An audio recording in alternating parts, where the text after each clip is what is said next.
20 বছরের পরে আমরা কেমন যেন হঠাৎ করেই বড় হয়ে যাই। হাওয়ায় ভাসতে থাকা ফুরফুরে চঞ্চল জীবনটাই হঠাৎ যেন রেসপন্সিবিলিটি, কমিটমেন্ট, হার্ডওয়ার্ক এমন সব কঠিন কঠিন শব্দগুলো লাগাম লাগিয়ে দেয়।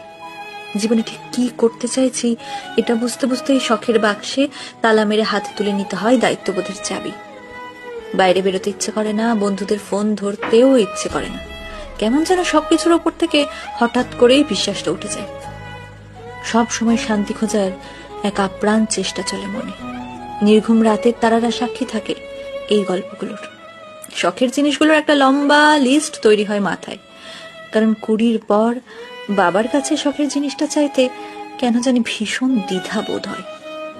ইঁদুর দৌড়ের এই খেলায় নিজেকে টিকিয়ে রাখার যুদ্ধে হাঁপিয়ে ওঠে মন।